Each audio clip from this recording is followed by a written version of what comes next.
तो आज का हमारा टॉपिक है यूज ऑफ कॉन्वेक्स लेंसेज। ठीक है। तो फर्स्ट यूज आपके बुक में दिया है सिंपल माइक्रोस्कोप। तो सिंपल माइक्रोस्कोप में भी इसका यूज होता है। तो किस तरह से होता है देखो, a convex lens with small focal length produces a virtual erect and bigger image of an object as shown in figure. तो ऑलरेडी हम पढ़ चुके हैं, जो 6 कंडीशन में हमने पढ़े थे, डिफरेंट पोजीशन में हमने ऑब्जेक्ट रखा और उसकी इमेज। तो हमें वर्चुअल इमेज कब मिलेगी, जब ऑब्जेक्ट की पोजीशन ऑप्टिकल सेंटर और फोकस के बीच में होगी। ठीक है। तो ये जो सिंपल माइक्रोस्कोप है उसी बेस पे काम करता है। तो एक माइक्रोस्कोप में क्या रहेगा, सिंपल माइक्रोस्कोप में एक लेंस रहेगा कॉन्वेक्स लेंस, और कॉन्वेक्स लेंस वो ऑब्जेक्ट और कॉन्वेक्स लेंस का डिस्टेंस इतना होगा कि फोकस और ऑप्टिकल सेंटर के बीच में आएगा। तो उसमें क्या होता है, हमें जो ऑब्जेक्ट है उसकी इमेज कैसी मिलेगी, लार्ज मिलेगी, एनलार्ज इमेज और इरेक्ट मिलेगा। वर्चुअल, एनलार्ज इमेज और इरेक्ट यानी सीधी मिलेगी हमको। तो जो भी छोटी चीज है, स्मॉल माइक्रो जो पार्ट्स है उसको हम क्या कर सकते हैं, एनलार्ज करके देख सकते हैं with the help of simple microscope.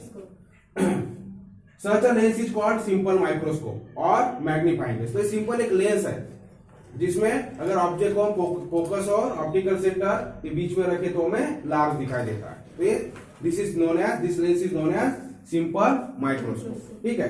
तो कहां यूज होता है और क्या दिया है, one can get 20 times larger image of an object using such microscope. तो ऐसे माइक्रोस्कोप से हम कितने 20 टाइम्स लार्जर यानी जो ऑब्जेक्ट है उससे 20 टाइम्स लार्जर उसका साइज ले सकते, इमेज ले सकते।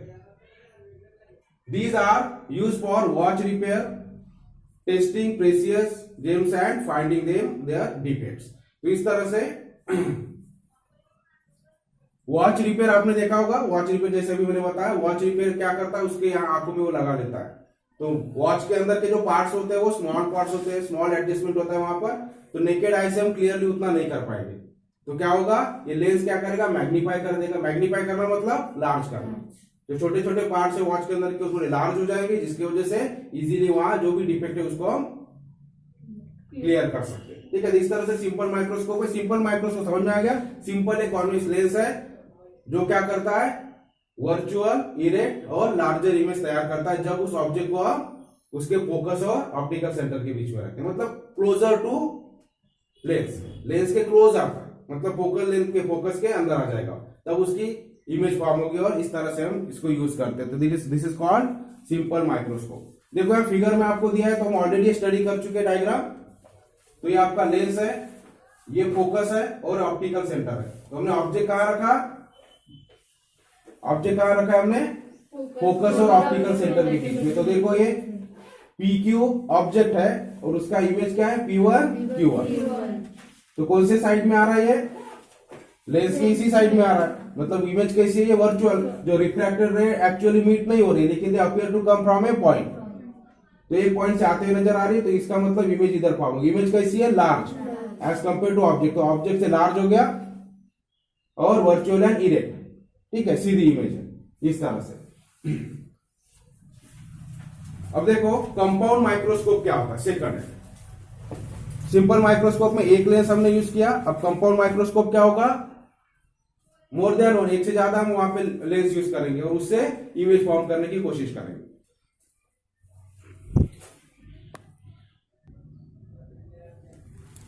तो सेकंड यूज क्या है, यूज ऑफ कॉन्वेक्स लेंस में पढ़ रहे। सिंपल माइक्रोस्कोप में देखा है, सिंपल लेंस होता है जो ऑब्जेक्ट को मैग्नीफाई करता है। अब कंपाउंड माइक्रोस्कोप यानी क्या होगा, यहां क्या करेंगे, हम 2 लेंस यूज करेंगे, 2 कॉन्वेक्स लेंस यूज करेंगे। तो क्या होगा, जो और ज्यादा स्मॉल चीज है, अब सिंपल माइक्रोस्कोप से छोटी चीज हम देख सकते हैं, ठीक है, लेकिन उससे भी एकदम माइन्यूट चीज है, माइन्यूट मतलब एकदम ही स्मॉल, माइक्रो, जो हम नेकेड आई से तो बिल्कुल देख नहीं सकते। जैसे हमारी सेल्स है, बॉडी की सेल्स है, ब्लड सेल्स वगैरह। तो ये जो स्टडी करना है इसके लिए कौन सा माइक्रोस्कोप यूज होता है, कंपाउंड माइक्रोस्कोप। यानी वो जो एकदम स्मॉल चीज है जो हम नेकेड आई से नहीं देख सकते, उसको बहुत ज्यादा एनलार्ज करना पड़ेगा।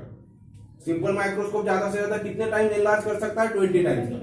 ठीक है, जो छोटी चीज है वो 20 टाइम्स तक बड़ी हो सकती है सिंपल माइक्रोस्कोप से, लेकिन उससे भी ज्यादा बड़ा करना पड़ेगा क्योंकि इतनी छोटी चीज है जो हम नेकेड आई से बिल्कुल देख ही नहीं सकते।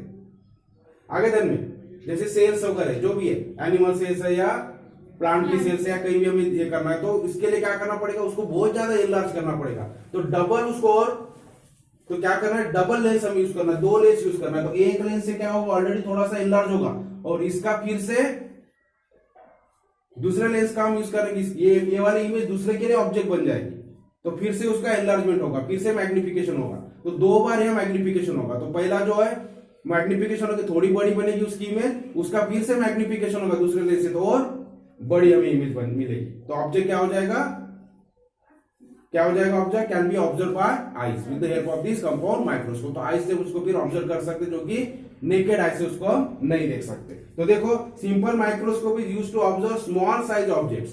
तो स्मॉल साइज के ऑब्जेक्ट जो उसको ऑब्जर्व करने के लिए सिंपल माइक्रोस्कोप यूज होगा। बट माइन्यूट ऑब्जेक्ट, माइन्यूट बहुत ही स्मॉल, एकदम माइक्रो, ठीक है, जो हम नेकेड आई से नहीं देख सकते, उसको बोलते हैं। But minute objects like blood cells, cells of plants and animals and minute living beings like bacteria can not be magnified sufficiently by simple microscope. लेकिन जो एकदम स्मॉल ऑर्गेनिजम्स है, बैक्टीरिया वगैरह, ये भी हम सिंपल माइक्रोस्कोप से नहीं देख सकते, क्योंकि वो ज्यादा से ज्यादा 20 टाइम्स लार्जर करेगा। वो 20 टाइम लार्ज होने के बाद भी हमें नहीं दिखाई देंगे क्लियर, ठीक है, तो उससे ज्यादा उसको लार्ज करने की जरूरत है। So compound microscope are used to study this object. तो ये ऑब्जेक्ट की स्टडी करने के लिए, ऑब्जर्व करने के लिए हमें क्या यूज करना पड़ेगा, कंपाउंड माइक्रोस्कोप, ठीक है। अब क्या होता है देखो, a compound microscope is made of 2 convex lens. तो यहां हम 2 कॉन्वेक्स लेंस यूज करते हैं, ठीक है, ऑब्जेक्टिव एंड आईपीस। तो दो, इसको नाम क्या है, जो ऑब्जेक्ट के तरफ एक लेंस होता है दैट इज कॉल्ड ऑब्जेक्टिव। तो ये जो लेंस होता है, इधर हमारा ऑब्जेक्ट रखा हुआ है, तो ये जो माइक्रोस्कोप में इस तरह से अरेंजमेंट होती है, उसमें तो एक साइड में एक लेंस लगा होगा और दूसरे साइड में, दूसरे एंड पे दूसरा लेंस लगा होगा। तो इधर हमारा ऑब्जर्व, हम इधर से ऑब्जर्व कर रहे हैं, तो इसे क्या बोलेंगे हम, आईपीस। और जो ऑब्जेक्ट के पास में लेंस होता है उसे क्या बोलेंगे, ऑब्जेक्टिव लेंस। तो ये हो गया ऑब्जेक्टिव लेंस।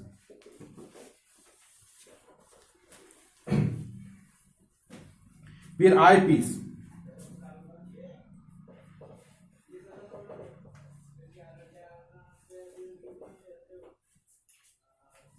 तो समझ में आ गया, compound microscope made up of 2 lenses, one is objective lens and other is eyepiece. The objective lens has smaller cross section and smaller focal length. तो ऑब्जेक्टिव लेंस का क्या होगा, इसकी फोकल लेंथ कैसी होगी, स्मॉल होगी, जिसकी वजह से क्या होगा, इसकी इमेज इसके आगे आना चाहिए। ये जो सेकंड हमारा आईपीस है, इसके इन फ्रंट ऑफ आईपीस इसकी इमेज आनी चाहिए। तो इस तरह से इसकी फोकल लेंथ होती है, शॉर्ट होती है, कम होती है, लेस फोकल लेंथ होती है, ठीक है।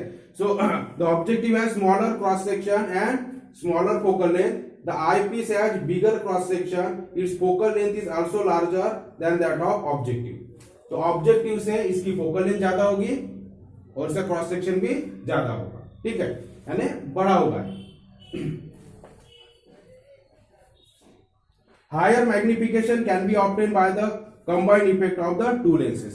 तो दोनों के कंबाइंड इफेक्ट से हमें क्या होगा, हायर इमेज फॉर्म होगी। मतलब जो ऑब्जेक्ट है उसके कंपैरिजन में काफी एनलार्ज, बहुत ज्यादा एनलार्ज इमेज हमें मिलेगी, जिसकी वजह से वो ऑब्जेक्ट को हम देख सकेंगे।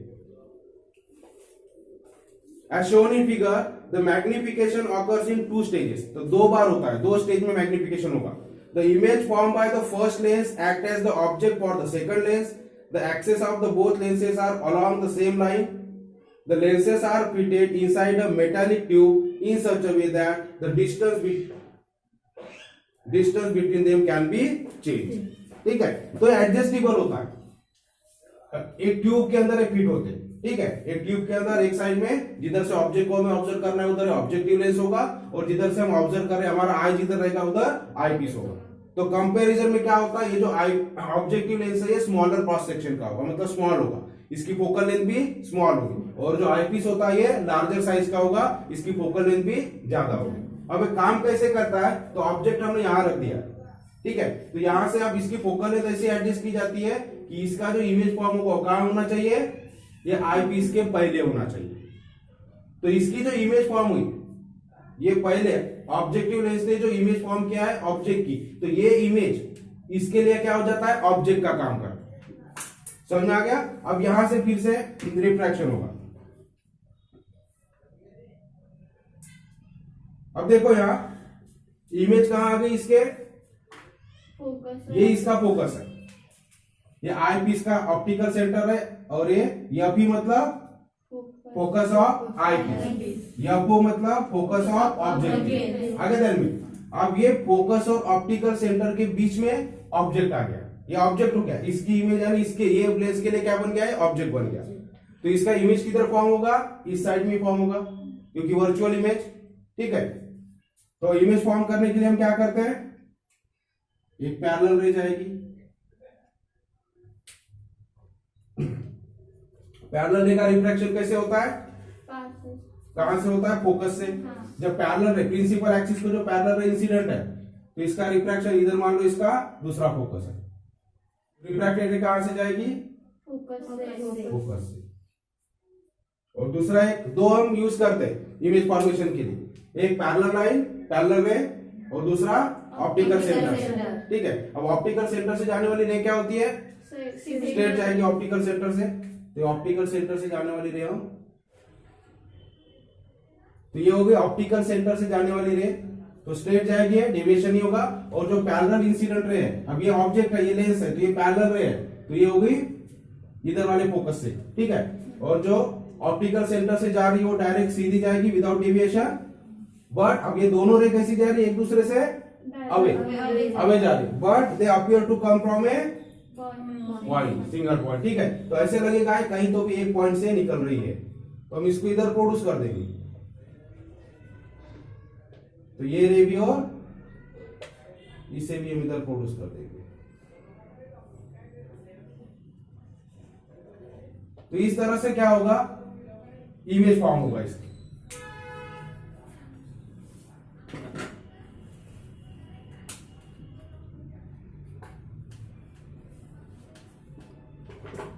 तो ये जो फाइनल इमेज है, अब देखो एनलार्ज इमेज मिल गई हमें इस तरह से।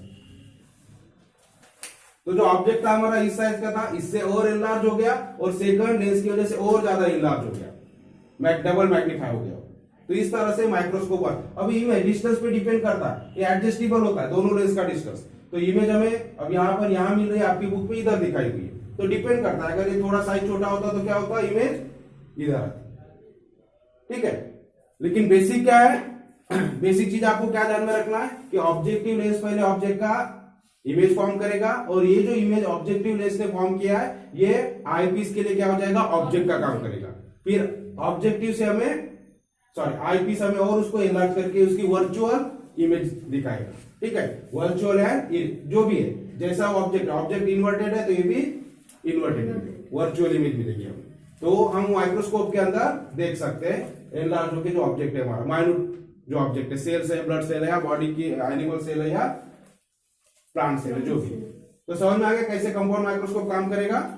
तो यहां ये हो गई इंसिडेंट रे, ये रिफ्रैक्टेड रे, ये फर्स्ट इमेज, इधर ये इंसिडेंट रे, ये हो गई रिफ्रैक्टेड रे, और ये अपीयर टू कम यानी यहां वर्चुअल इमेज फॉर्म हो रही है।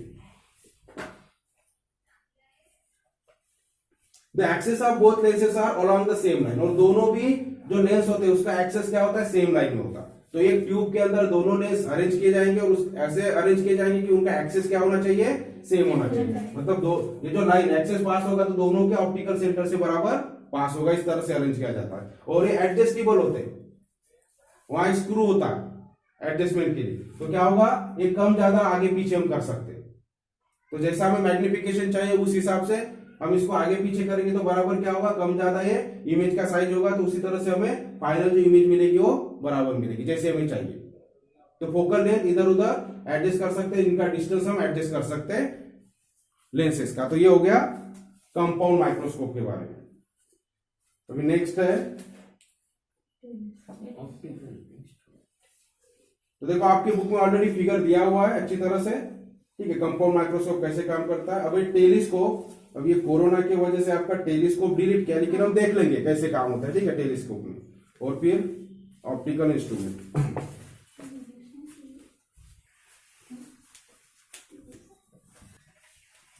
ठीक है, तो कंपाउंड माइक्रोस्कोप के बारे में अगर आपको क्वेश्चन आता है तो आप लिख सकते हो। तो फिगर हमें ड्रॉ करना है जैसे आपके बुक में दिया, और अभी जब जैसे हमने एक्सप्लेन किया था, फिगर के बाद में हम लिख सकते हैं कंपाउंड माइक्रोस्कोप क्या है उसके बारे में शॉर्ट में। Compound microscope are used to study the minute objects like blood cells, cells of plants and animals, and minute living beings like bacteria. ठीक है, इसके लिए यूज होता है इसका। अभी कैसे बना होता है, compound microscope is made of 2 convex lenses, तो 2 कॉन्वेक्स लेंसेज से बना होता है ऑब्जेक्टिव एंड आईपीस। तो ऑब्जेक्टिव है स्मॉलर, फिर ऑब्जेक्टिव लेंस कैसे होता है उसके बारे में लिखेंगे। द ऑब्जेक्टिव है smaller cross section and smaller focal length, while the eyepiece has bigger cross section and focal length larger than that of the objective। ठीक है, तो लेंस के बारे में हो गया, दो लेंस यूज करते हैं, आईपीस और ऑब्जेक्टिव। ऑब्जेक्टिव छोटा होता है, आईपीस लार्जर क्रॉस सेक्शन का होता है, उसकी फोकल लेंथ भी लार्जर होती है। अब कैसे इमेज कैसे फॉर्म होगा, the magnification occurs eight 2 stage, तो 2 स्टेज में मैग्निफिकेशन होता है। पहला क्या होगा, the image form by objective lens act as the object for the eyepiece, तो इमेज जो फॉर्म हो रही है ऑब्जेक्टिव लेंस से, वो आईपीस के लिए क्या हो जाएगा, ऑब्जेक्ट का काम करेगा। तो इस तरह से डबल मैग्निफिकेशन होगा। So this higher magnification is obtained by the combined effect of 2 lenses, तो दोनों के कंबाइंड इफेक्ट से पहले का इमेज दूसरे के लिए ऑब्जेक्टिव होगा और फिर उसकी इमेज बनेगी, तो दोनों का कंबाइंड इफेक्ट से हमें क्या मिलेगा, हायर मैग्निफिकेशन। तो इस तरह से काम होता है। ये दोनों लेंस एक ट्यूब के अंदर फिट होते हैं और दोनों का एक्सिस क्या होता है, सेम होता है, एंड इनके बीच का डिस्टेंस एडजस्टेबल होता है, 2 लेंस के बीच का डिस्टेंस एडजस्टेबल होता है। तो इस तरह से हमें कंपाउंड माइक्रोस्कोप के बारे में लिखना, तो नोट कर सकते हो। तो नेक्स्ट हमारा टॉपिक है टेलीस्कोप। ठीक है, अब देखो टेलीस्कोप कैसे वर्क करता है, या टेलीस्कोप में लेंसेज का यूज कैसे होता है वो हम देखेंगे। तो telescope is used to see distant object clearly in their magnified form. तो डिस्टेंट ऑब्जेक्ट है बहुत ज्यादा डिस्टेंस पे जो ऑब्जेक्ट, लॉन्ग डिस्टेंस पे, ठीक है, टेली का मीनिंग ही होता है लॉन्ग डिस्टेंस पे। तो टेलीस्कोप मतलब जो लॉन्ग डिस्टेंस के ऑब्जेक्ट ऑब्जर्व करने के लिए जो इंस्ट्रूमेंट हम यूज करते हैं, that is known as telescope. ठीक है, so telescope is used to see distant objects clearly in their magnified form. ठीक है, तो बहुत लॉन्ग डिस्टेंस पे उनको हम क्लियरली नहीं देख सकते, या नेकेड आई से हमें दिखाई नहीं देते खुले आंखों से, तो ऐसे ऑब्जेक्ट को, लॉन्ग डिस्टेंस वाले ऑब्जेक्ट को देखने के लिए हम क्या यूज करेंगे, टेलीस्कोप। तो ये करता क्या है, तो वो जो ऑब्जेक्ट है जो लॉन्ग डिस्टेंस पे, उसकी इमेज मैग्नीफाई कर देता है, तो बड़ा हो जाएगा, तो हमारी आंखों तक उसकी रेज आएगी, तो हमें वो दिखाई देगा, उसकी इमेज में फॉर्म होगी और दिखेंगे उसको। The telescope used to observe astronomical sources like the stars and the planets are called astronomical telescope. Telescope are of 2 type. और जो एस्ट्रोनॉमिकल ऑब्जेक्ट ऑब्जर्व करने के लिए जो टेलीस्कोप यूज होता है उसको क्या बोलेंगे हम, एस्ट्रोनॉमिकल। जैसे कि स्पेस में जो भी है, स्टार्स है, प्लैनेट्स है, और जो भी अदर बॉडीज है, हेवनली बॉडीज है, वो सारा ऑब्जर्व करने के लिए जो टेलीस्कोप यूज होता है उसको क्या बोलेंगे हम, एस्ट्रोनॉमिकल टेलीस्कोप। तो 2 टाइप के होते हैं, टेलीस्कोप आर ऑफ 2 टाइप्स। तो refracting telescope, this uses lenses. तो रिफ्रैक्टिंग टेलीस्कोप में क्या होता है, लेंस का यूज होता है, दोनों लेंस यूज करते हैं। और जो अदर टाइप का है रिफ्लेक्टिंग टेलीस्कोप, इसमें this uses mirrors and also lenses. तो इसमें कॉम्बिनेशन होता है मिरर और लेंस का, तो इसको बोलते हैं रिफ्लेक्टिंग टाइप। रिफ्लेक्टिंग मतलब रिफ्लेक्ट हो रहा है हमारे, तो रिफ्लेक्ट होने के लिए क्या यूज कर रहे हैं, मिरर यूज कर रहे हैं। और यहाँ रिफ्रैक्टिंग में सिर्फ लेंस है, तो लेंस से क्या होगा, सिर्फ रिफ्रैक्शन होगा। समझ में आ रहा है, 2 टाइप के टेलीस्कोप होते हैं। अब इन बोथ ऑफ दिस, अब दोनों में क्या कॉमन होता है, the image form by the objective act as object for the eyepiece. तो अभी जैसे हमने कंपाउंड माइक्रोस्कोप में देखा, एक ऑब्जेक्ट की तरफ जो लेंस होता है उसको ऑब्जेक्टिव बोलते हैं, जो आई के पास होता है उसको आई पीस बोलते हैं। तो यहां भी वैसी होगा, ठीक है, तो सेम कंडीशन होगा यहाँ, जो ऑब्जेक्टिव जो इमेज फॉर्म कर रहा है वो आई पीस के लिए क्या हो जाएगा, ऑब्जेक्ट हो जाएगा। समझ आ गया, तो सेम वर्किंग सेम है, सिर्फ यहाँ उल्टा हो जाता है। जो ऑब्जेक्टिव लेंस है वो लार्जर होता है, उसका डायमीटर ज्यादा होता है, या रेडियस ऑफ कर्वेचर उसकी ज्यादा होती है, और फोकल लेंथ भी उसकी ज्यादा होती है। और यहाँ कंपाउंड माइक्रोस्कोप में हमने क्या देखा, जो ऑब्जेक्टिव होता है वो स्मॉल होता है, उसका फोकल लेंथ स्मॉल होता है, और जो आई पीस होता है वो लार्जर होता है। टेलीस्कोप में उसके रिवर्स है, जो ऑब्जेक्टिव है वो लार्जर होगा as compare to eyepiece. ठीक है, और ऑब्जेक्टिव जो इमेज फॉर्म करेगा वो आई पीस के लिए क्या हो जाएगा, ऑब्जेक्ट हो जाएगा। तो सेम यहां पर है, the image form by the objective act as object for the eyepiece which forms the final image, और फिर आई पीस उसका फाइनल इमेज फॉर्म करेगा। Objective lens has large diameter and larger focal length because of which maximum amount of light coming from the distant object can be collected। अब बहुत distance पे, बहुत long distance पे object है, तो हमें क्या करना पड़ेगा, उससे ज्यादा से ज्यादा जो उसकी रेज आ रही है उसको कलेक्ट करना पड़ेगा। ठीक है, इसके लिए क्या होता है, ये ऑब्जेक्टिव का साइज क्या होता है, लार्जर होता है, ताकि मैक्सिमम रेज उसकी कलेक्ट हो सके। और जो आईपीस होता है, तो सेकंड पेज पे आपको दिया है, on the other hand the size of eyepiece is smaller and it's focal length is also less. और जो आईपीस होता है वो स्मॉलर होता है, उसकी फोकल लेंथ भी लेस होती है as compare to objective. Both the lenses are fitted inside a metallic tube. तो एक ट्यूब के अंदर, तो टेलीस्कोप आपने देखा होगा ऐसा लॉन्ग ट्यूब होती है, ठीक है। तो ट्यूब के अंदर ये दोनों भी लेंस फिट किए होते हैं और एडजस्टेबल होते हैं, इनके बीच का डिस्टेंस हम एडजस्ट कर सकते हैं। तो आगे पीछे करने से बराबर इमेज क्लियर आ जाएगी, पर्टिकुलर एक पोजीशन पे दोनों लेंस के। Both the lenses are fitted inside a metallic tube in such a way that the distance between them can be change. तो दोनों के बीच का डिस्टेंस हम क्या कर सकते हैं, आगे पीछे चेंज कर सकते हैं, ताकि हमें इमेज प्रॉपर फॉर्म हो जाए। The principal axis of both the lenses are along the same straight line. जैसे कंपाउंड माइक्रोस्कोप में था वैसी रहेगा, जो स्ट्रेट लाइन है मतलब इनके ऑप्टिकल सेंटर क्या होंगे, एक ही स्ट्रेट लाइन के ऊपर होंगे, यानी प्रिंसिपल एक्सिस सेम होगा इनका। Generally using the same objective but different eyepiece, different magnification can be obtained। तो ऑब्जेक्टिव तो एक ही होगा, लेकिन आईपीस अगर हम चेंज किए तो डिफरेंट हमें मैग्निफिकेशन मिलेगा बोलते हैं, ठीक है इसका। तो इस तरह से टेलीस्कोप काम करता है। देखो फिगर में आपको एक्सप्लेन करके दिया, जैसे हमने अभी एक्सप्लेन किया था उसी तरह के, सिर्फ फर्क क्या है, ऑब्जेक्टिव हमें लार्जर लेना है और आईपीस स्मॉल, ठीक है। तो ऑब्जेक्टिव है, इसका फोकल लेंथ भी लार्जर होगा। तो देखो ये ऑब्जेक्टिव का फोकल लेंथ है इतना लार्जर है, और जो आईपीस है इसका फोकल लेंथ स्मॉलर, ठीक है। तो इस यहां से जो लॉन्ग डिस्टेंस से आने वाली रेज है, ये यहाँ इमेज बनाएगी फोकस के ऊपर, क्योंकि पैरेलल रेज आएगी, ये बहुत लॉन्ग डिस्टेंस पे ऑब्जेक्ट, तो यहाँ फोकस के ऊपर इसकी रेज कॉन्सेंट्रेट होगी सब। और ये यहां से जो इमेज बन रही है, फिर यहां से ये जो आईपीस है ये इसकी इमेज फॉर्म करेगा, मैग्नीफाइड इमेज। तो इस तरह से टेलीस्कोप का वर्किंग होता है, समझ में आ गया। अब नेक्स्ट हमारा है डी ऑप्टिकल इंस्ट्रूमेंट। हम क्या पढ़ रहे हैं, यूज ऑफ कॉन्वेक्स लेंस। तो पहला यूज हो गया सिंपल माइक्रोस्कोप में, सेकंड यूज हो गया कंपाउंड माइक्रोस्कोप में, थर्ड यूज हो गया टेलीस्कोप में, और फोर्थ यूज देख रहे हैं हम ऑप्टिकल इंस्ट्रूमेंट। तो convex lenses are used in various other optical instruments like camera, projector, spectrograph etcetera, ठीक है। तो शॉर्ट में हमें दिया है ऑप्टिकल इंस्ट्रूमेंट में ये यूज होता है। जैसे कि कैमरा में यूज होता है, कैमरा में जो लेंस लगा होता है वो भी एडजस्टेबल होता है। जूम करते हैं, जूम करना है ना, क्या हुआ, तो जूम करने से पिक्चर कम ज्यादा होती है, इमेज कम ज्यादा होती है, मतलब क्या करें, उसको एडजस्ट करें, ठीक है। ऑब्जेक्ट का पोजीशन कम ज्यादा हो जाता है, मतलब जो हमारा लेंस है और उससे ऑब्जेक्ट का जो डिस्टेंस है वो कम ज्यादा होता है, तो उसका बराबर एडजस्ट हो तो कम ज्यादा, इमेज का साइज भी कम ज्यादा होगा, ठीक है। तो इस तरह से प्रोजेक्टर के अंदर, प्रोजेक्टर से भी क्या किया जाता है, लार्ज इमेज हम फॉर्म करते हैं स्क्रीन के ऊपर। प्रोजेक्टर तो छोटा सा होता है, लेकिन उससे हम लार्ज इमेज उसकी देखते हैं। तो ये सब लेंस वहां यूज होता है। स्पेक्ट्रोग्राफ हो गया। इसके बाद में ई दिया है स्पेक्टैकल्स। तो फिफ्थ यूज का है स्पेक्टैकल। जैसे कि हमने देखा कल, जो डिफेक्ट ऑफ विजन होते हैं उसको क्लियर करने के लिए हम स्पेक्टैकल लगाते हैं। तो स्पेक्टैकल में क्या होता है, लेंस होता है। तो कॉन्केव लेंस होगा या फिर कॉन्वेक्स लेंस होगा। तो कॉन्वेक्स लेंस का यूज करते हैं फार साइटेडनेस यानी hypermetropia. So convex lenses are used in spectacles for correcting farsightedness। तो इस तरह से यूजेस ऑफ कॉन्वेक्स लेंस हमने देखा।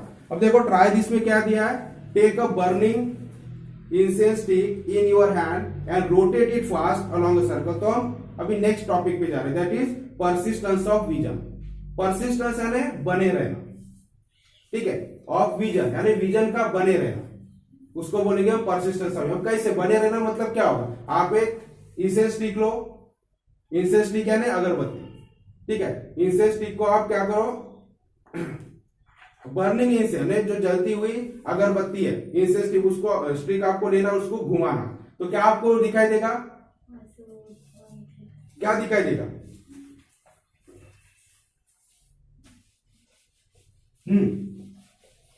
अरे इमेजिन करो कि आप एक बर्निंग जलती हुई अगरबत्ती को रोटेट कर रहे, घुमा रहे हो, तो क्या दिखाई देगा आपको,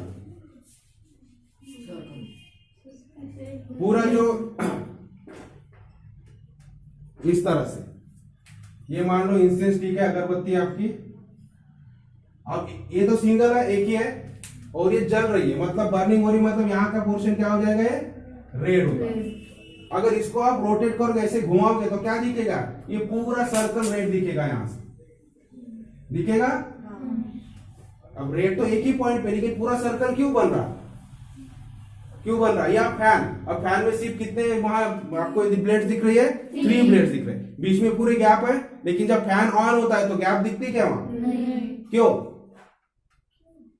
तो इसी को बोलते हैं परसिस्टेंस ऑफ विजन, क्योंकि ये विजन ये जब रोटेट हो रहा है, फास्ट रोटेट होता है तो क्या हो गया, अब ये मूव तो हो रहा है यहां से, लेकिन यहाँ की विजन अभी भी हमारे ब्रेन में बनी हुई है। हमारी जो इमेज है, जो रेटिना है, उसके ऊपर अभी भी वो इमेज है, वो गई नहीं है। अब ये कंटिन्यू इधर से मूव हो रहा है, लेकिन इसके पास वाली इमेज खत्म नहीं हुई है। ठीक है, ये यहां से यहां मूव तो हो गया, रोटेट हो रहा है मतलब मोशन में मूव हो रहा है। ये ब्लेड फैन की मूव हो रही है, एक जगह से दूसरी जगह शिफ्ट हो रही है, लेकिन जो ओरिजिनल पोजीशन से शिफ्ट होने के पहले जो उसकी इमेज हमारे आंखों में बनी अभी तक वो गई नहीं है और दूसरी इमेज बन रही है। तो ऐसा कंटिन्यू हो रहा। तो जो पहली पोजीशन की इमेज है वो अभी तक हमारे आंखों से निकली नहीं है, मतलब रेटिना से गई नहीं है, और दूसरी इमेज फॉर्म हुई। तो कंटिन्यूशन होता है, पहली इमेज ऑलरेडी है, दूसरी और फॉर्म हो रही, पहली ऑलरेडी है, दूसरी और फॉर्म हो रही, तो क्या हो जाएगा? कंटिन्यू हमें दिखेगा। और अगर स्लो रोटेट हो गया, बंद है, तो क्या होगा? अभी एक ही पोजीशन पे, तो बस वही इमेज हमारे आंखों में बन रही है, रेटिना के ऊपर बन रही है, उसके बाजू वाली इमेज नहीं बन रही है। ये जब फिक्स पोजीशन पे रोटेट नहीं कर रहे तो सिर्फ यहाँ इस पॉइंट के ऊपर की पोजीशन हमें दिख रहा, तो एक ही जगह में अगरबत्ती जलती हुई दिखाई देगी। लेकिन इसको जब रोटेट करेंगे तो क्या होगा? इसकी पोजीशन चेंज हो रही है, लेकिन ये पोजीशन पे जो इमेज ऑलरेडी बन चुकी है वो अभी भी हमारे आंखों में रेटिना के ऊपर वैसी है, क्योंकि इसका टाइम होता है। कोई भी जो इमेज हमारे रेटिना के ऊपर जब आती है तो कुछ टाइम तक वो रहती है, ठीक है। उस समय के अंदर अगर ये रोटेट हो रहा है तो हमें कंटिन्यू दिखाई, यहां भी इमेज दिखाएगी, पूरी कंटिन्यू इमेज दिखाई देगी, जिसकी वजह से क्या होगा? पूरा सर्कल हमें दिखाई देगा। तो देखो परसिस्टेंस ऑफ विजन, तो आपको क्वेश्चन पूछा, take a burning incense stick in your hand and rotate it fast along a circle. तो ऐसे ऐसे आपको घुमाना है तो पूरा वो सर्कल दिखाई देगा आपको। So persistence of vision, देखो, we see an object because the eye lens creates its image on the retina. We see an object, कोई भी ऑब्जेक्ट हम देखते हैं, कब देखते हैं? Because the eye lens creates its image on retina. Retina के ऊपर इमेज तैयार होती है, हम स्टार्टिंग से देख रहे हैं, तभी उस ऑब्जेक्ट को हम देखते हैं। The image is on the retina as long as the object is in front of us. तो जब तक ये ऑब्जेक्ट हमारे आंखों के सामने है तब तक इमेज रेटिना के ऊपर है, ठीक है। The image disappears as soon as the object is taken away. अब ये पेन को मैं ऑब्जर्व कर रहा हूं, ये जब तक मेरी आंखों के सामने है तब तक इसकी इमेज मेरी रेटिना पे कंटिन्यू बनी हुई है। जैसे ही मेरी आंखों से हट जाएगी तो क्या होगा? इसकी इमेज भी यहां से हट जाएगी। But however this is not instantaneous and the image remains imprinted on our retina for 1/16 of a second after the object is removed. लेकिन ऑब्जेक्ट रिमूव करते ही ये इमेज एकदम से गायब नहीं हो जाएगी। कितने समय के लिए वो बनी रहती है? 1/16 का, 1 सेकंड का 1/16 पार्ट जो होता है उस समय के लिए वो इमेज वहां बनी रहेगी रेटिना के ऊपर। The sensation on retina persist for a while, this is called persistence of vision. What examples in day to day life can you think about this? तो समझ में आ गया? तो जो 1 सेकंड होता है उसका 1 सेकंड का 1/16 पार्ट जो होता है, मतलब उतना जो समय है, उस समय के लिए इमेज हमारे रेटिना के ऊपर बनी रहती है, परसिस्ट रहती है, उसी को बोलते हैं परसिस्टेंस, ठीक है। एकदम से वैनिश नहीं हो जाएगी, एकदम से रिमूव नहीं हो जाएगी इमेज। तो 1 सेकंड का 1/16 पार्ट यानी 16 में से 1, उतना जो समय होता है, उतना सेकंड, उस सेकंड के लिए क्या होगा? वो इमेज बनी रहेगी। उस सेकंड में अगर इमोशन हो रहा है फास्ट, अगर इमोशन फास्ट हो रहा है तो ऑलरेडी वो बनी हुई है, गई नहीं, रिमूव हुई नहीं, और दूसरी पोजीशन पे हमें दिख रही है। जो आंखों के सामने वो तो दिखेगा ही, लेकिन जो हट गया है पोजीशन ऑब्जेक्ट, उसकी भी इमेज अभी भी हमारे रेटिना के ऊपर परसिस्ट है, जिसके वजह से क्या होता है? पूरा राउंड हमें दिखाई देता है। सिमिलरली फैन जब घूमता है स्लो स्पीड में घूमेगा तो उतना नहीं दिखाई देगा, और जैसे जितना फास्ट घूमेगा तो आपको उसके अंदर के गैप दिखाई नहीं देगी, ऐसे लग रहा है पूरा, ठीक है, पंखुड़िया हुई है। तो ये किसके वजह से होता है? परसिस्टेंस ऑफ विजन, क्योंकि हमारी आई की जो कैपेसिटी है उसके हिसाब से होता है। जो भी इमेज रेटिना के ऊपर फॉर्म हो रही है वो एक तो जब तक वो ऑब्जेक्ट हमारे सामने तब तक वो इमेज तो रहेगी उसके बाद, लेकिन जब ऑब्जेक्ट को हम यहां से हटा देते हैं तो इमीडिएटली जो इमेज है वो वैनिश नहीं होती या रिमूव नहीं होती। वो कितने सेकंड के लिए परसिस्ट रहती है रेटिना के ऊपर?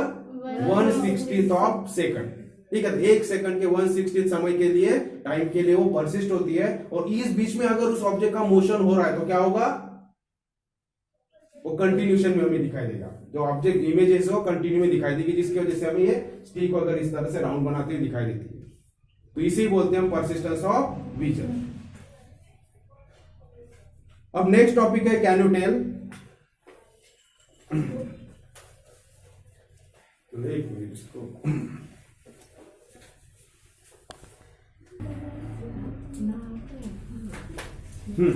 अब देखो नेक्स्ट जो टॉपिक है हमारा कैन यू टेल, यहां दिया है how do we pursue different colours. ठीक है, तो उसका आंसर यहां देखेंगे डिफरेंट कलर्स कैसे थे, पैराग्राफ में दिया हुआ है। तो जनरली क्या होता है, इमेज कोई भी ऑब्जेक्ट हम कब देखते हैं, जब उसकी इमेज हमारे रेटिना के ऊपर फॉर्म होती है। अगर रेटिना के ऊपर इमेज फॉर्म नहीं हो रही तो उस ऑब्जेक्ट को हम क्लियरली नहीं देख पाएंगे। अब हम नेचर में आज सराउंडिंग में देखते हो तो सभी एक कलर दिखाई देता है क्या, हमें नहीं, डिफरेंट कलर के ऑब्जेक्ट्स हम देखते हैं। अभी डिफरेंट कलर हमारी आंखें या हमारा ब्रेन कैसे परस्यू करता है, किस तरह से हम डिफरेंट कलर को ऑब्जर्व कर सकते हैं, परस्यू कर सकते हैं। तो देखो the retina in our eye is made up of many light sensitive cells. तो ऑलरेडी हम पढ़ चुके हैं कि रेटिना किससे बनी होती है, लाइट सेंसिटिव सेल्स से होती है। लेकिन एक ही टाइप की होगी क्या, नहीं, ये जो सेल्स होती है लाइट सेंसिटिव है, लेकिन अलग अलग कलर को रिस्पॉन्ड करने वाली सेल्स यहाँ होती है।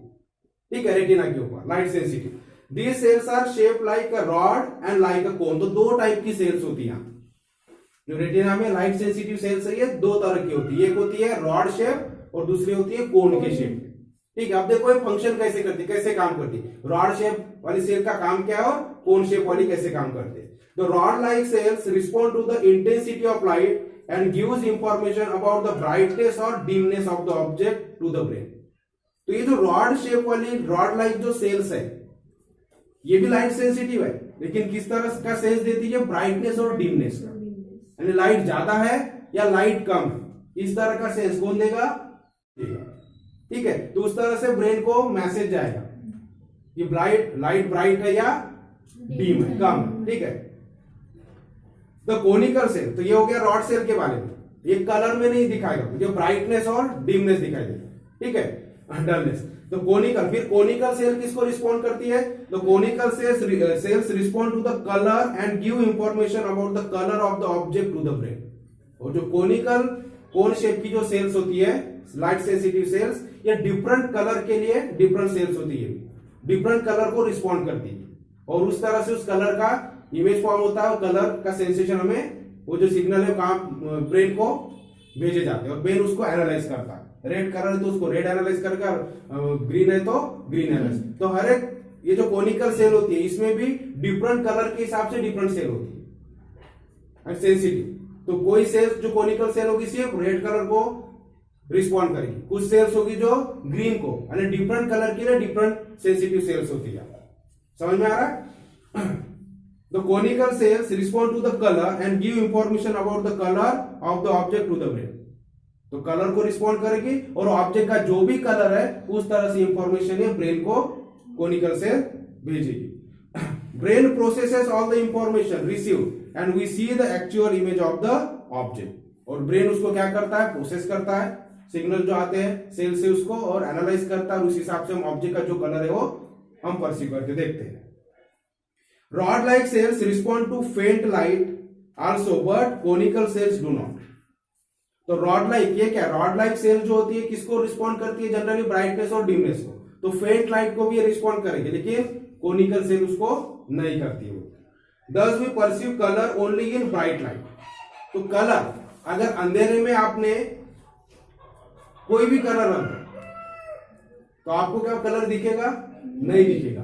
तो कलर कब परसीव होता है, जब वो ब्राइट है, उजाला, जब लाइट है वहां पर ब्राइटनेस है, तभी हमें पर्टिकुलर कलर बराबर दिखेगा। अंधेरे में रात में अगर कोई भी ग्रीन हो, रेड हो, कोई भी कलर, आप फ्लावर है, कुछ भी है, कोई भी ऑब्जेक्ट है उस कलर का, वो हमें ब्लैक ही दिखाई देगा। ऑब्जर्व किया हो, ठीक है।